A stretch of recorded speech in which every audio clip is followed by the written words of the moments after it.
Associate Dean for Learning here in the college. I've also been at Purdue for many years as a faculty member, and now I am the director of the Woodrow Wilson Fellowship here, and I inherited it from Dr. Sidney Moon, who retired just a few years ago.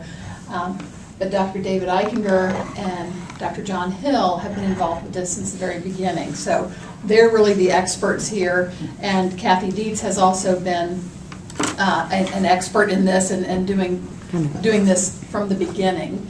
But thank you for coming tonight. What we want to do is give you an opportunity to hear about the fellowship opportunities as well as ask questions. And I know our experts will have plenty of answers for you.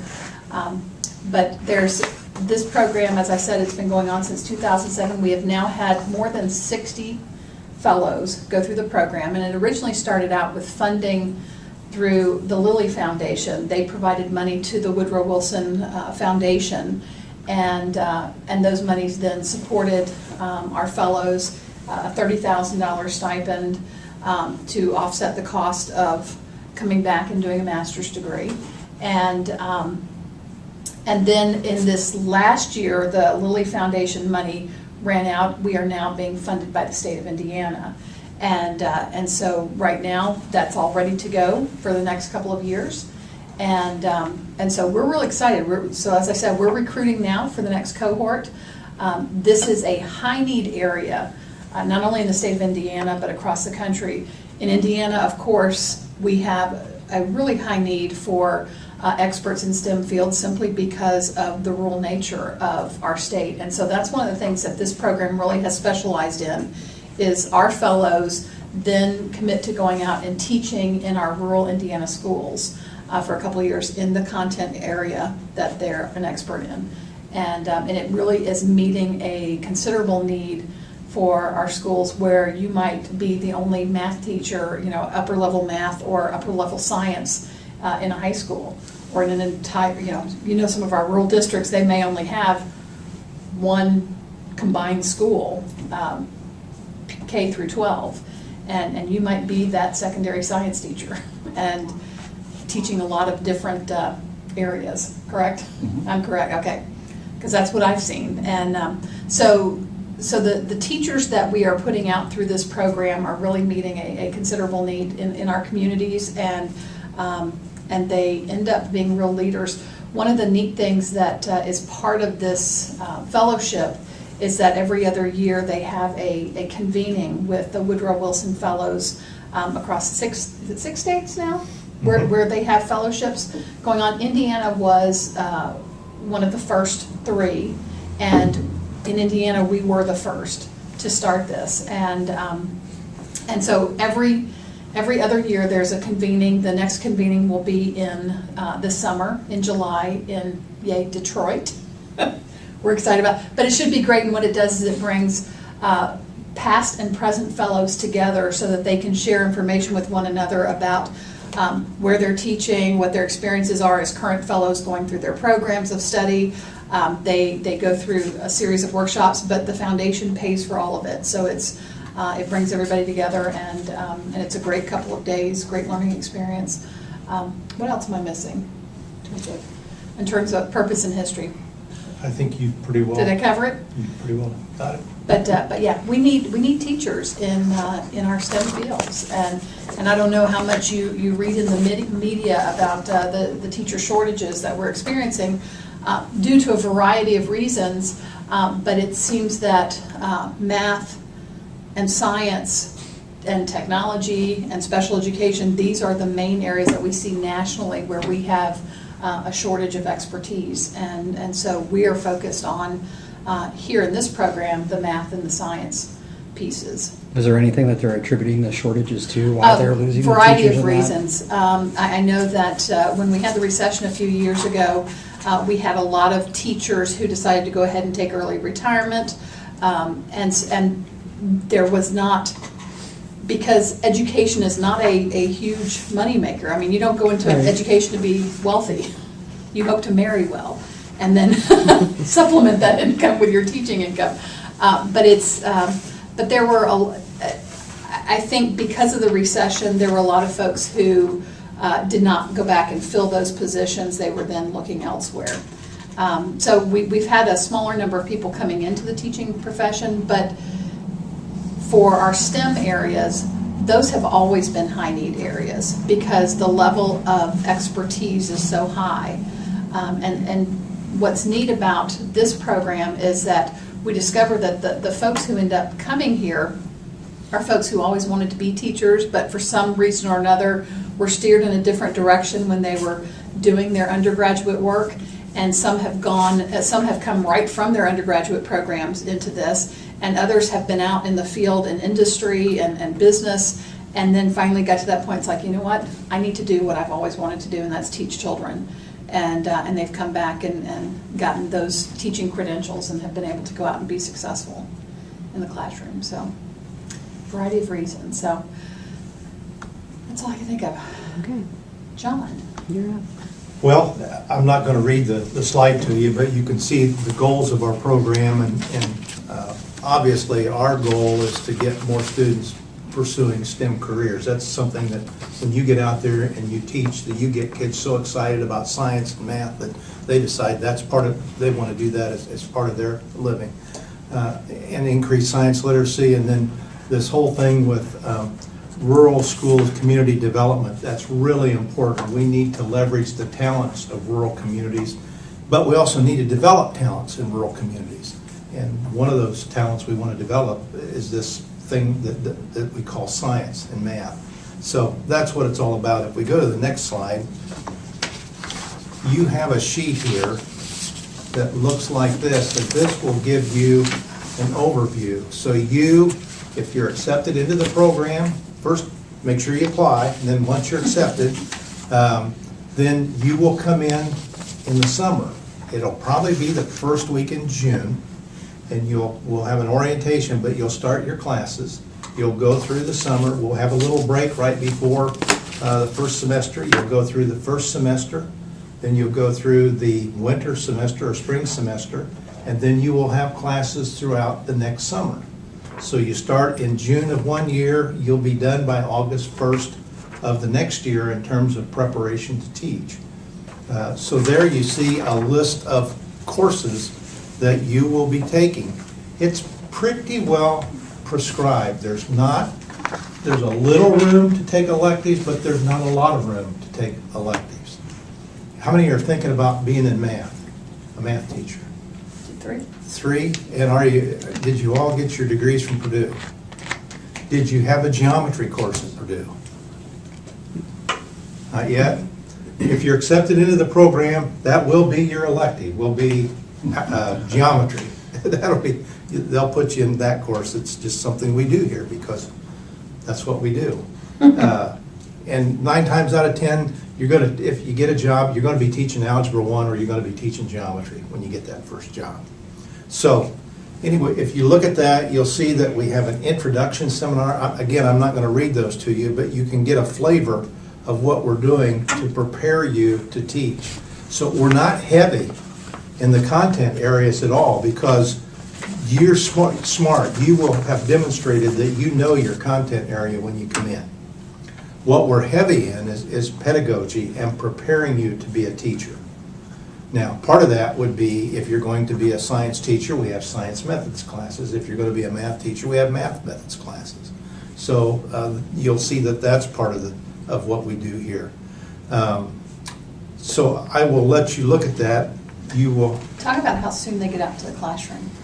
You will, at the beginning of the fall semester, in fact, during the summer, I will call each of you in and we'll do an interview and we'll try and figure out a good location for you to participate in your clinicals. Clinicals means the time that you're spending in the schools.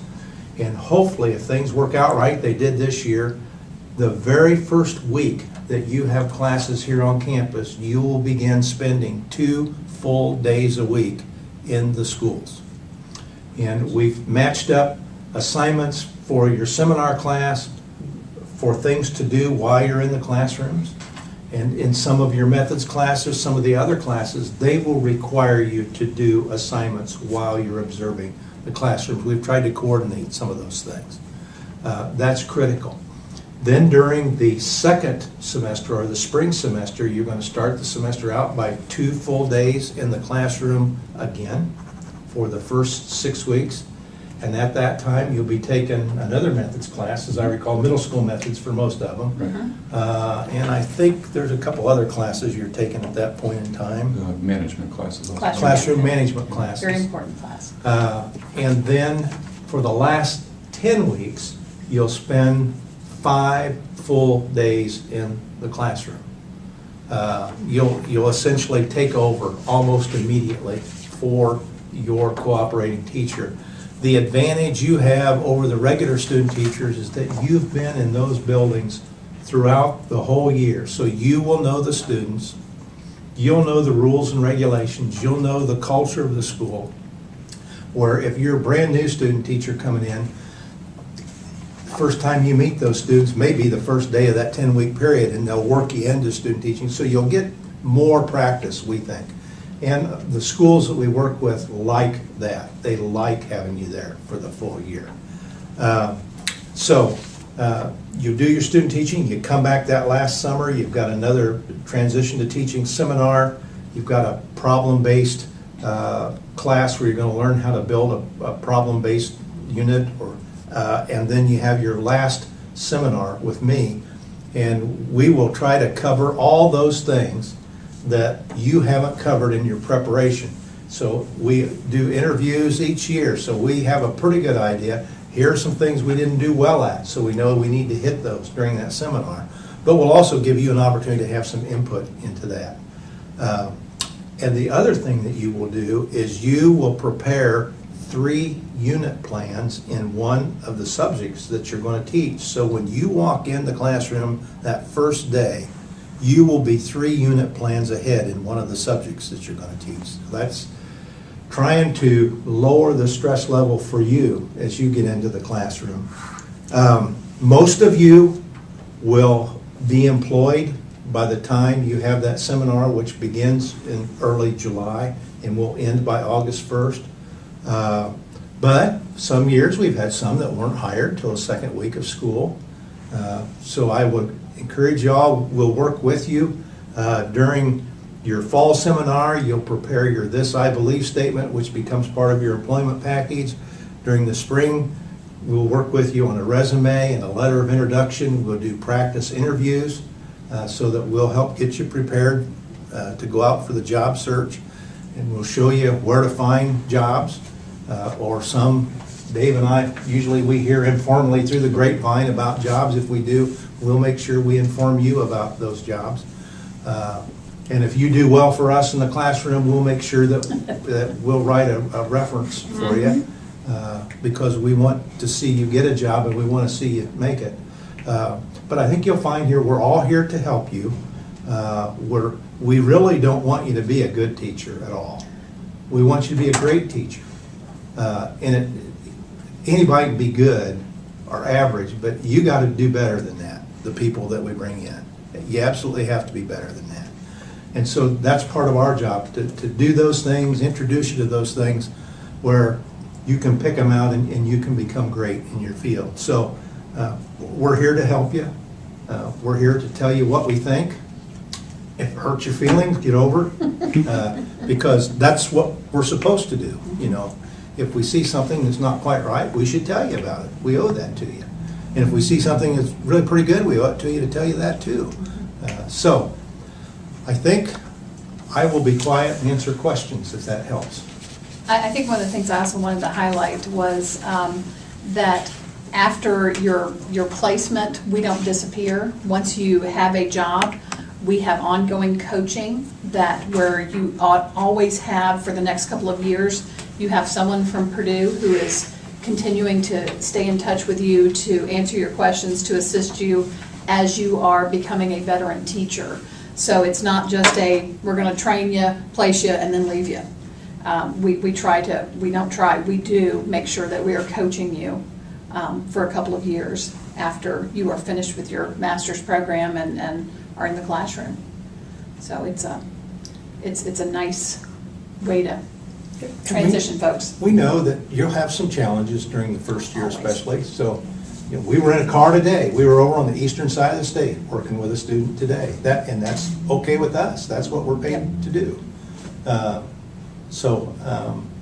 We've got them all the way from Lake Michigan to the Ohio River. We've got them from the east side to the west side and all points in between.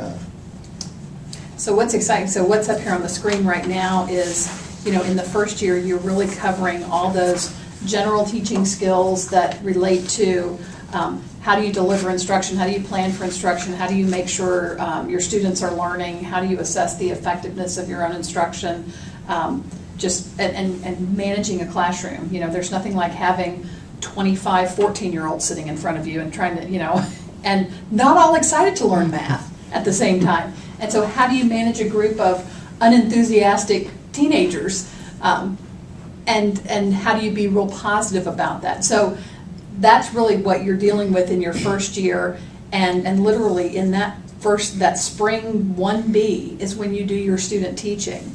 So you're going to have intensive instruction. Summer, you're going to be out in that first fall for 2 days a week, and then spring, that first part of spring, 2 days a week, and then student teaching for 10 weeks, 5 days a week. So right there in that first year, that happens. You come back for a summer, and then boom, you are in your job being paid as you finish everything up for the master's degree. So it's pretty fast paced, but the nice thing is you're coming to us as content experts. So you know the subject matter, and we don't have to teach that to you. We help you take that subject matter and translate it so that you can teach it effectively to high schoolers and to middle schoolers and high schoolers. And but I love the fact that you get out so quickly, and then you have the ongoing coaching that occurs in the second and third years, and even into the fourth year. That's all I had to add. Okay, I guess I'm on. I'm David Eichinger. I'm a faculty member in biology education here at Purdue. And as was mentioned, I was part of the group that helped get this program off the ground here at Purdue. I must admit, when I first heard about this idea, I was not completely sold on the idea, nor was I confident that we were going to be able to put things together and carry this forward. And that was how many years ago, Lisa? It's been 7 years? 9 years ago. Yeah, It seems like it's been a while. Well, actually more than 7, because that's when the planning was occurring. Exactly. So to my surprise and to my delight, this program has been very, very successful, and I've been really pleased to be a part of this as well. I've been asked to say a couple of things about the master's degree component of this program too. So most of what you've heard so far, and most of what you've looked at on the curriculum here, especially in that first year, is on campus and in the school's work, where we're trying to help prepare you to do the teaching that you're going to do. Once you obtain your full-time employment during that fall 2 of year 2, then you'll be taking some courses online while you're also a full-time teacher.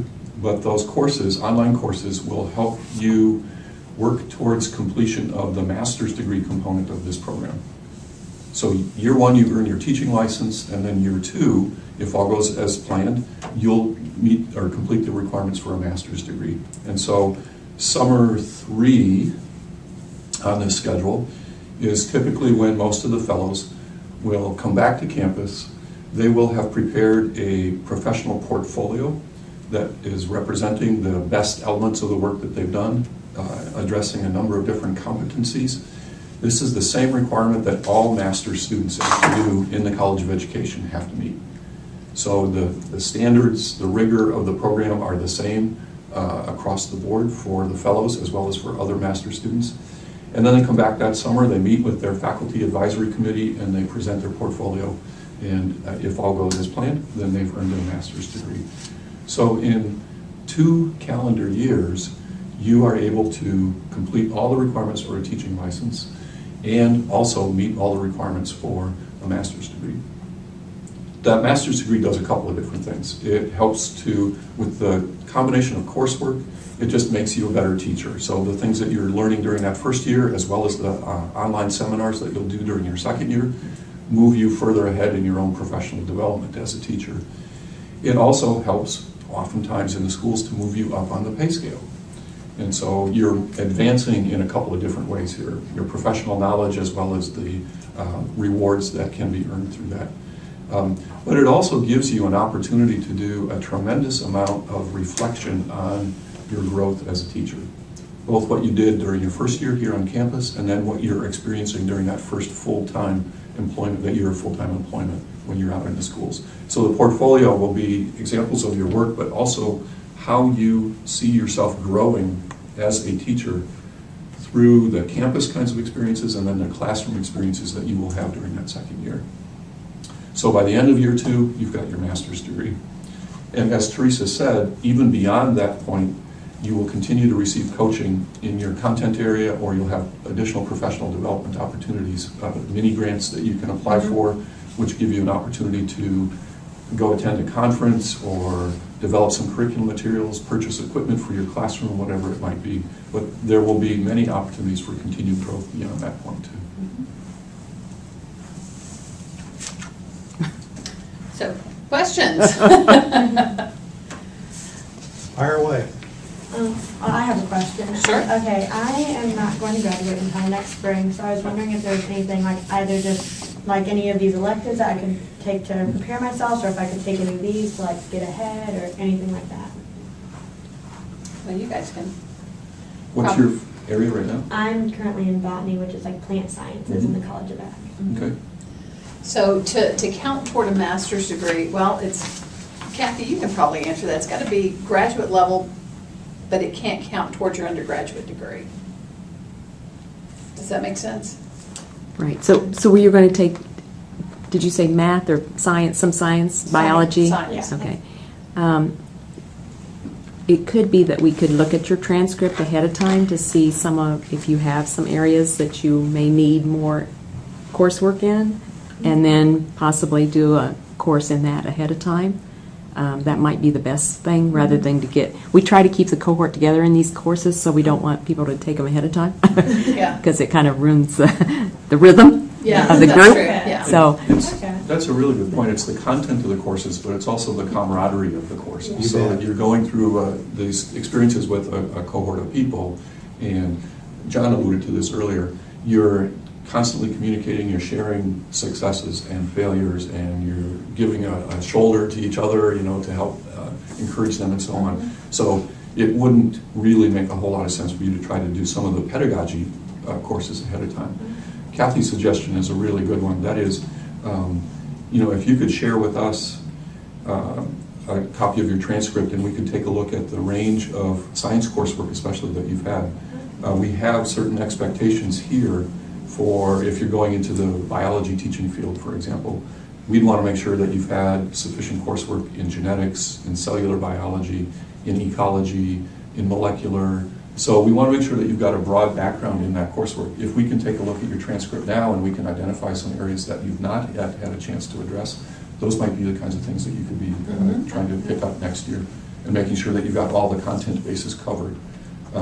Then that would put you in a great position to jump in and start picking up the pedagogy courses here too. I like your initiative, the fact that you're thinking about Heck this yeah. already No, I think it's this great. far in advance. I think it's great. that's good. Other questions? I know one of the things that a lot of folks are curious about are the costs. And so in your packet, there's a sheet that outlines what the costs are for, let's see, is this for the whole program? Yes, Okay. for the whole, For the whole program? through the masters. Oh, yeah, so it breaks it down in terms of per semester and the credit hours. So, Kathy, you can probably explain this better than I can. We do require you to pay for the regular tuition costs. And then because the funding has been limited from Lilly Foundation to the state providing funding, we have to charge an additional $12,000 to each individual student. So we collect that $6,000 twice, once in the summer, so it'd be next year it'd be summer 2016, and then in the spring in January 2017. I need to update the dates on this, obviously. So that's an additional cost that we've had to add the last couple of years to students to be able to provide this program. We also have a graduate tuition scholarship that the graduate school awards to all of our students. The best part of that is it covers non-resident fees from the first summer to the second summer, so that's a huge savings for the non-residents. It also covers some of the general service fees for all the students, so it is still a benefit to the in-state student, Indiana resident domestic students. So you see the total there of if you're a resident of Indiana, it'd be around $17,000, and if you're a non-resident, you're paying a little bit more for the last couple of semesters where the non-resident fees are charged, so it's almost $20,000. And is this before or after the graduate tuition That's scholarship? after. After the scholarship, okay. So you're paying that out of the $30,000 for the first year, and then your second year you're going to be employed, making money from your school corporation. So something to think about in terms of how to stretch that $30,000 for living and paying tuition. But it still is relatively a good deal for getting a master's at Yeah. Purdue. Yeah, it's a really inexpensive master's. So, other question, well, you didn't have a question on that, but I. Sorry, yeah. Sorry, my name is Talia, sir. So regarding the tuition, the cost, the 17,000 plus the 19, anyway, 70,000 for residents. Is that for the master's program, or is that for 1 year? That's for all the courses you would take toward To the get master's, for the- licensure For the whole and program. master's, the whole That means program. for 3 years or 2 years? For the 2 years until graduation. It would be until, from the beginning to graduation. Yes, So it will be from summer From 2016 year one. to summer 2017, is that correct? No. 18. No, 18. Yeah, 2 years. 18, yeah. Yeah, you So move summer- everything up a year. Yeah, summer 2018 will be the graduation. Mhm. So during that time frame, for 2 years, the total tuition will be 17,000. correct. Okay. Okay, the other question regarding the tuition, so we pay from our spend money for this, correct? Okay. The spend money is that for 1 year? I think I talked to you about that. $30,000 is one-time stipend. You get it usually they'll give you $15,000 at the beginning when you start in June, and then another $15,000 in like September or something like that. Woodrow Wilson has it designated certain ways. So the 70,000 is only for One year. time. Mhm. Yes. Fine. Okay, then, once we get that, okay, after we paid, but for the next year, we have to pay from the school corporation, correct? From the money that we get from school corporations. You're paid salary. Yeah. From In your some- position. Yeah, you'll have a teaching position where you're paid. It's up to you to determine how, or from which pot of money you will pay. I mean, you can save that 30,000 and use it the first year as well as the second year to pay the tuition and fees, or you can use it that first year and then from your salary from the teaching position, use that to cover the second year. Okay, so the question I have is, okay, if we don't get this hiring by the school corporations as we expect right away, then how do we pursue the education? Have we ever had anybody not hired? If there, may not be, but if there is, this is not guaranteed. Getting a job is not guaranteed, correct? But you guys will help us. We'll help you, Okay. no guarantees, because the school district hires you. We don't Okay. hire you out. Yeah. Okay. So, boy, I gotta tell you, so far, with the exception of the first year, so far, knock on wood, we've always had more positions open than we had people to fill them. Yeah. I mean, this We- year we we get- were looking for chemistry and Yeah. physics We and get math phone teachers. calls Yeah, Okay. at least weekly from school corporations who are looking to fill positions. A lot of openings. Okay. It may mean, and it won't, all those openings will not necessarily be right in the greater Lafayette area. Right. They will be across the state of Indiana. So I don't think it's fair to expect that you're going to stay right close to Purdue to get Right. your full-time job. You may have to move to a different place in the state of Indiana to be able to do that. And as John said, we have people literally all over the All over state, the from state. north to south and from east to west. So that means there is a high chance of getting employed by the Oh, state. yes. right? Absolutely. Yeah. Mhm. Okay. The last question regarding this issue. Okay. Do we get financial aid like maybe grant or loan? You are eligible, since you're working toward a degree, you are eligible for certain grants or loans through the financial aid Financial aid. office. It depends on, but because you're getting $30,000 stipend, that limits what you're eligible for because of that money that you're getting free, so to speak. And Yeah. you want to talk about the Teach Grant a Yeah, little bit? there's one particular grant called the Teach Grant, which is a federal grant that is available to students who are looking to teach in high-need areas, not only in content-wise, but then also in their placements. So rural placements, maybe where there's a high free reduced lunch rate in that school, would qualify as a high-need school, and you'd be teaching in a high-need content area. The Teach Grant is a federal grant that provides up to $4,000 a year for those teachers who are pursuing a degree, a teaching degree in a high-need area and will be teaching. There's a service agreement that goes with it that you agree to teach in that location and in that area for at least 3 years. And it's, like I said, it's $4,000 a year that could offset the cost. If you, after a year, decide, nope, I want to go teach in, Carmel School District in the wealthy high school there, then what you have to repay that loan. But otherwise, it turns into an unsubsidized loan. But otherwise, the Teach Grant itself, it's federal money. There are some service obligations and some training you have to go through online to be eligible for it. But it is one of the things that we've worked very closely with our financial aid office to make sure that our students would have access to that to help offset some of the costs of going into high-need teaching areas. And when you are admitted, then we give you contact information for the financial aid if you want to pursue that. We don't work with financial aid for you. You would have contact to go over there and talk to them or call them, and they can work with you. They have counselors that would work with you on that. Yeah, Thanks so much. sure. Going through this program, what licensure exams or just like regular exams would you have to take? Let's see, do they do the general knowledge exam, or is that waived now? I forget. If they're going into licensure, the do CASA. the CASA first, But the if they- basic skills, if and their then SAT content. An SAT score at a certain level can take the Can- place of a CASA. Or GREs if you've Or GREs taken can take those. the place of a CASA. So CASA is basic skills. They basically want to make sure you can read and write.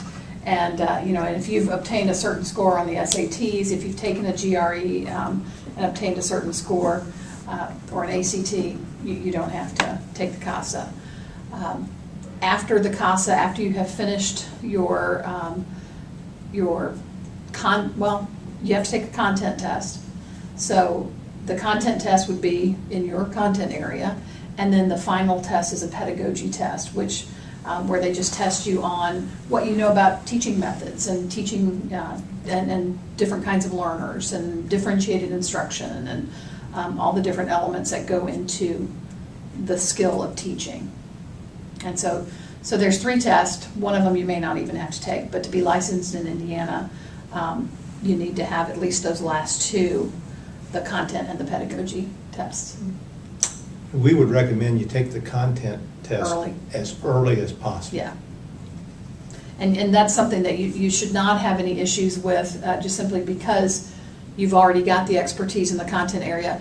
Should you struggle with it, it gives you enough time to go back and see where you need to do a little extra studying, so that if you take it again, you can pass it easily. We rarely have students who have an issue with the content test. I think we've only had 1 or 2 who just didn't really prepare for it, and it had been a while since they'd taken some of their content courses, and they didn't pass it the first time, but they took it early enough to where they could go back and then they passed it the next time. So, and then the pedagogy test, it's, you pay attention in class and you participate, that's, we usually don't have folks who struggle with that one. That's usually fairly straightforward. Here's another situation where you're working with a cohort, there's the camaraderie, and when it comes time for taking these tests, especially the content and the pedagogy tests towards the end of that first year, you're doing that with other people who are in your methods classes, for example. Yes. And so you've got a built-in study group of people who can help each other. You bet. There are practice materials, practice exams that you can purchase so that you can help kind of familiarize yourself with the formats of the questions, the difficulty. Each of the content areas, it spells out for you the sub-disciplines. So in biology, for example, there will be a certain percentage of the questions on molecular biology. There will be a certain percentage of questions on ecology, a certain percent. So you have an idea pretty well what to expect. And if you know you're kind of weak in one of those specialty areas within biology, that's where you go back and you target your strategic planning or your preparation for the exam. Go get those textbooks. Make sure that you're familiar with that material. But as Teresa said, you've already had these courses. You're all coming in as content experts in your particular field. So it's probably just a matter of refreshing your memory on these kinds of things, rather than learning it from scratch.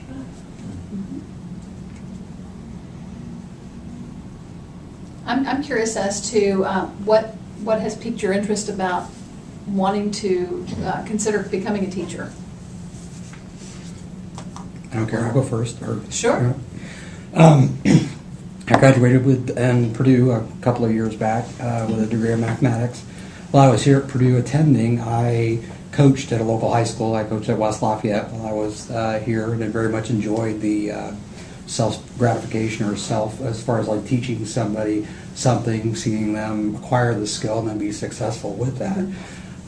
I graduated, moved up to South Bend, and worked and actually liked the experience so much. I went to IUSB and started a master's program to go back and get an education master's so I could go back and teach, but I got married, we moved, couldn't finish it. Right. So then I've worked the last 20 years in private industry, and position was eliminated. They just, they downsized, cut it, and it's like, you look back and you say, well, what do I want to do next? Where do I want to go? Do I want that type of thing? And it's like, I've always enjoyed doing it. The last 2-3 years I've been assisting coaching at my daughter's high school here locally, so it's just, I've always derived that self-satisfaction of teaching a student. It hadn't necessarily been in the classroom other than the few master's classes where you got out and you could, be with a kid in a classroom, that type of thing. But it's you saw her talk up there on the screen or whatever. It was more worldly or more altruistic, or for me it's a little bit selfish as far as I get satisfaction or gratification out of teaching. I feel the same way. That's why I went into right. teaching. Yeah, I feel So the same way. that's what's piqued my interest to explore that option as a career change. Excellent. What about you guys? Phil, what about you? I've always wanted to teach. I kind of was diverted away from it as I was graduating high school.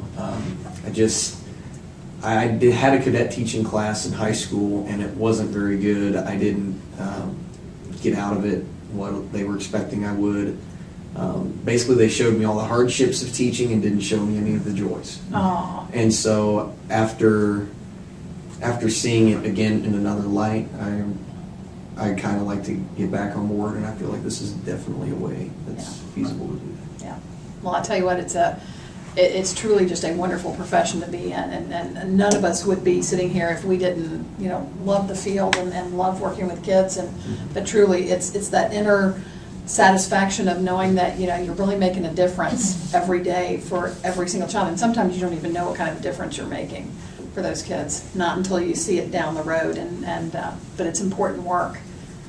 What about you, Mariah? I guess I always really loved my science classes, and I had amazing science teachers, and we did stuff that I know when I tell people up here what we did, they're like, you got to go to the Everglades, or you got to do this crazy stuff that they never thought. And he really sparked an interest in all the students, but I guess I never thought I could be a teacher. My sister's a teacher, my sister-in-law is a teacher. I have a bunch of people in my family, and I just didn't really think I could. I work better with older people, and they always work better with younger people. And then I worked at a summer camp this year, and I just really enjoyed it. And Good for you. I led a lot of stuff that just really made me feel like I could actually do this, and so I decided I might as well try it. Absolutely. Excellent. And I'm sorry, I forgot your name. Tadessa. Tadessa? Di Campo d'Italia. Okay, and so what makes you interested in And being a teaching, teacher? yeah, that's a good question. I like teaching. I mean, I love actually. It's my choice actually. Of course, I have my background is not from teaching. Basically, I graduated from Purdue last May in aerospace, and I have also another background in economics. So I'm a total guy. Especially, let me talk about a little bit about especially my economics background. In economics, economic thinkers previously they used to think about where economic growth comes from, and it has been more than 100 years old question. Nobody kind of came up with the right, precise answer where really economic growth comes from. Countries grow, but really the dynamics where it comes, nobody cannot really precisely define mathematical way. In 1986, a guy, his name is Paul Rummer, he is a science guy, I mean, he's a physicist. He studied economics in Chicago. As you know, Chicago is the best economic school. And actually, before he did that research in the 1950s, Dr. Robert Solow from MIT, he came up with the mathematical model that proves, that shows the growth in economy of any country equals to the growth rate in technology. But the question by then where the growth in technology comes from, he couldn't answer precisely. He said, because this technology issue, it's beyond outside economics, so let's think of like manna from heaven. I mean, that's embodied, propelled by technology from outside world. But in 1986, Paul Rummer, and of course that time many economists kind of swallowed this idea. We have to answer. And in 1986, this guy, he developed a mathematical equation basically for where, our thinking process comes from, basically. And he developed that model and he proved to the world that really the growth in economy basically comes from research and development in science and engineering. Mm-hmm. So that's a very powerful mathematical model and a good policy tool. So this idea, research and development in science and engineering is the one that boosts economy. So focusing on STEM fields in science, mathematics, chemistry, physics, it really is a key or a determinant for any country growth in economy, for the entire world actually. So I have such message for the kids. Okay. So Okay, if I join, it'll be awesome, I guess. excellent. Okay, well, thank you. Thank you. Does anyone else have any other questions? I think we, I'd like to tell a little bit about the process so you kind of understand that. You're applying to Woodrow Wilson, and they're going to review your documents. So we always say encourage you to provide as much of documentation as to why you want to teach and how you've been connected with children, young adults, whether it's sports or camps or Sunday school, anything, because they want to see that. And once you are reviewed, then they go through a process reviewing your materials, and then they select people to go for interviews, and these are held on campuses. We have one coming up in February, I think, but they're held on campuses in Indiana, and you do a 5 or 10 minute teaching spot for them, and then you have discussion groups and somebody interviews you, and they critique everything, and then they forward the people that they feel like are going to be successful to the universities. And you do have choices on your application, whether you want Purdue first, we hope, Purdue or first. another, or second or third. So they usually send, if you're interested in Purdue, they'll send those to us, and then our faculty and Dr. Doty and David and John will review those, and then we see if you meet our review, and then we accept you. And then at that point, Woodrow Wilson sends you the contract in terms of the commitment for teaching 3 years and for the $30,000. And then once you're admitted or accepted officially, then our office will contact you and have you apply to Purdue, to the graduate school, because we need to get you in the system. And at that point, Carolyn Johnson is in our office as an academic advisor, and I and Anna Rainwater, our secretary, will work with you and make sure you get through it's a real easy process because we use all the documents that you submitted for Woodrow Wilson application anyway, so it's relatively easy. And then at that point, once you're in the system and admitted to the graduate school at Purdue, then we'll send you a notebook that can give you more information about some of the same things you're gotten here, but a little bit more about housing if you want that, and setting up your career account, things like that. Though if you've been to Purdue, you already have that information. So that's how it kind of goes along as you, from the first time you applied through Woodrow Wilson. I'm curious as to your, you say we're recruiting for the 9th cohort, is that the ones? That, No, we're recruiting for the 8th we're cohort. recruiting for the 8th. So you've got 8th would be just getting ready to start, the 7th would be in their seventh. first year, Yep. 6th would be in their second, their 5th would be completing their third. I'm just curious as to, what kind of connection, I would think you'd have a high connection or a high rate with the teachers going into a rural community and then wanting to stay. But do you have statistics on those first 4 or 5 cohorts as how many of the Yeah, we teachers tried to- actually stay versus Yeah, they actually The leave? first or go group, to we a- had a few leave. And neither the foundation nor we did a good job of reviewing applications to see if those individuals really wanted to teach down deep in their hearts. And we were at a point where the recession was pretty bad, and we had some people that just applied to get a job. And so it just didn't work out. It's okay. And you know what? Not everybody in the world's cut out to be a teacher, and it doesn't make them a bad person. It just means it didn't work. That's what it boils down to. For the most part, once Candace got her 3 years in, she retired. And that we kind of knew that going in with Candace, that where she was at in her life, that's what she was going to do. We've had some who originally one who was originally from Ohio. She was in Lanesville. She moved back to Ohio. We had one who was at Peru and went back to Illinois after he completed his 3 years. We had one whose husband up and moved, and she had to go to Michigan, and she's working in Michigan now, so at least we prepared somebody for the field. Yeah. So that's, and we had one who's had 1, 2, 3 children, Michelle Moreland, but she's teaching at a middle school in Portage right now, so. Yeah. I think one of the neat things to know is that once you are a licensed teacher, Indiana has reciprocal agreements with 46 states, and so it makes it really easy that if you pick up and move to another state, after you complete a service agreement here, which is the 3 years, you can teach in other states. You can take your teaching license and then apply it within the next state and meet whatever requirements that they have. And sometimes it's a matter of taking a test. Sometimes it's just showing them your valid license, and they can license you in that state as well. So, it makes it kind of nice because they need teachers everywhere, and so you're never without a job if you want one. That's one of the nice things.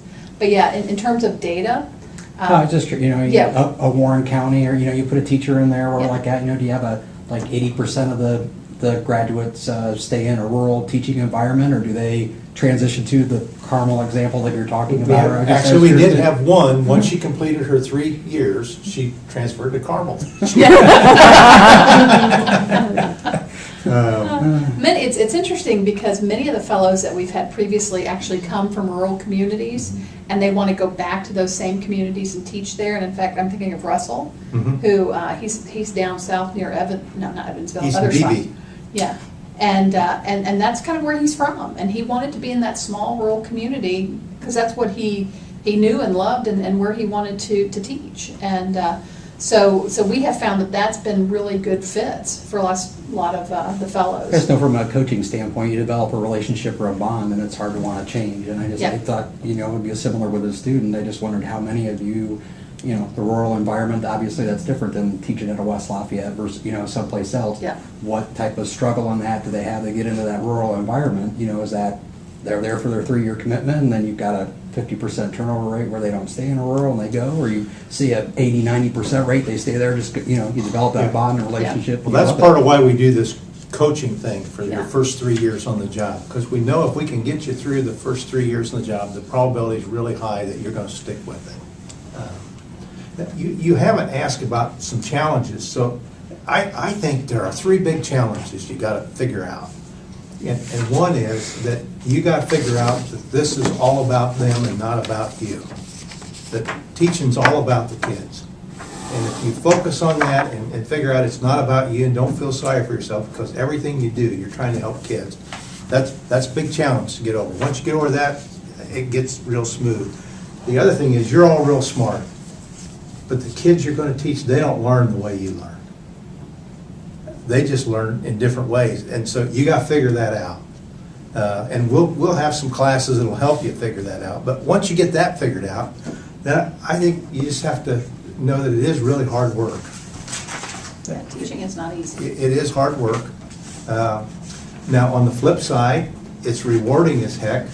In fact, today, we had a fellow in his first year, he got a note. He's having a bad day yesterday, a really bad day.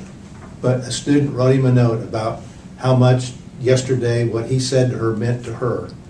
And it just turned him around right now. It took his bad day and turned it into a great day. And I can tell you, this is the occupation that keeps on giving.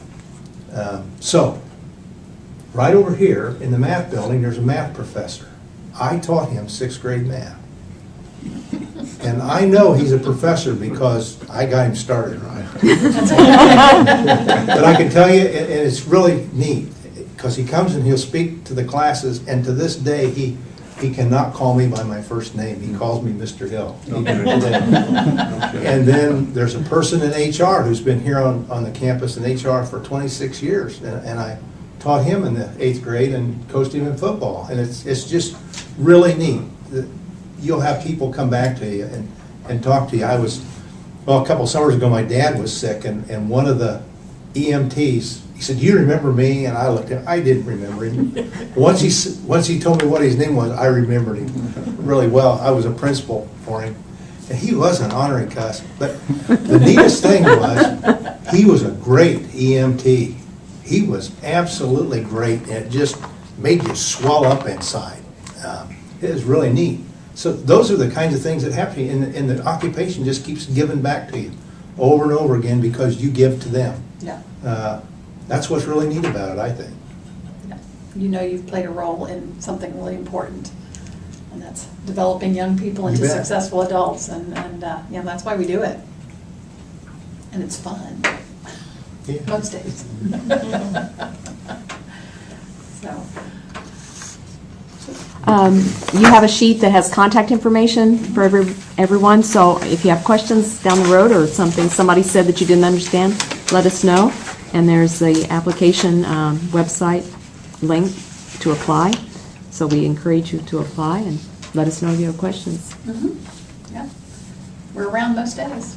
And if you know of anybody else in your classes that is maybe mentioned teaching, let them know to come over here. Yeah. We can talk, we can set up a time to talk to them individually. You had a January 16th deadline, weren't there? There's 3, one's already passed, and there's the Yes. January, and there's, what's the second one that year, or is that just gone by? No, it's Like not November or yet. something, or? One's October They're and kind one's- of, yeah, rolling. There was an October, there's a Yeah, I know there was, the first one's gone by, but as Yeah. long as you're in by the January 16, Yes, you're yeah. in for this summer Yeah. program, okay. Yeah. All right. Yeah, I don't remember what the dates were. I know, again, final deadline is January 31st. But I don't remember what the deadlines were. I know when we're reviewing applications, but, One is, I think, the first October 16, the other one is end of this month. end of The third November. one is this, yeah. Yeah, I just didn't remember. For Purdue, do you guys have like a quota or a number that like you'll accept, or is it just like however many applicants you get that are good? We've limited the cohorts. I think, the largest, I think we've had about 12 or 14. Actually, we had 16 that first year. The first year, but you guys weren't very selective then. That's right. Most of the cohorts have averaged about 10. And so it makes it for a really nice, tight group of folks who work well together. And it's, yeah, we could probably accept a few more than that, but we found that that tends to be a good number for doing what they need to do, and giving them the attention that we need to give them. But we have gone above that number. This year, I think we've got a small group, 7. Got 9 and 2 noise scholars, and Okay. 1 noise scholar's on independent study, so. So 11 this year, so it just varies from year to year. And, but I tell you what, if you're you know, a strong applicant, and then you will stand a good chance. Okay. Did you have another question? Yeah, yeah. Just I'm gathering information actually to make a good decision. When we are hired by the school operations, what is the starting salary? And that will be, I guess, before our graduation, correct? And after we graduate with a master's degree, what will be the salary scale? Or I think it varies across school districts. what will be the starting salary? The lowest districts right now would be in the 32,000, 33,000 range. The highest districts would start 39,000, 40,000. And that's for starting, yeah. For starting. Yeah. Then Starting. After we get the degree, the master's degree, will that be changed or no? Oh. Not usually the first year, yeah, Oh, yeah. Oh. Like I said, you're not going to get wealthy teaching. You know, most places will have that. They'll have a pretty good health insurance. It's different now. You used to not have to pay for it, but now you'll have to pay some for health insurance. That's changed. Actually, we have a good retirement plan. The school district will put in anywhere from 7% to 9% of your salary into a retirement fund for you. Then an additional 3% of your salary goes into the retirement fund. That may be, the district might pick it up, or you'll have to pay for it. And so you build up a pretty good nest egg. Now you have to be in teaching for 10 years to begin to qualify for your retirement. Mm-hmm. They also have 403B plans, which means you can put some of your own money, you can put it away.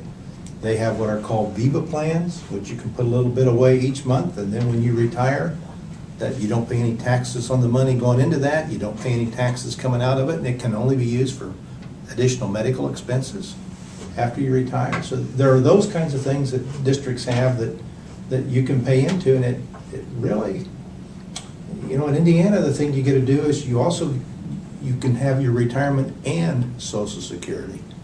So you'll hear some people say, well, you know, Illinois, of course they're going broke, but Illinois has got this big retirement plan. But the truth of the matter is, when you add Social Security and our retirement plan, we're in the ballpark with the other states. Thanks. Okay, well, y'all, thank you very much for coming this evening.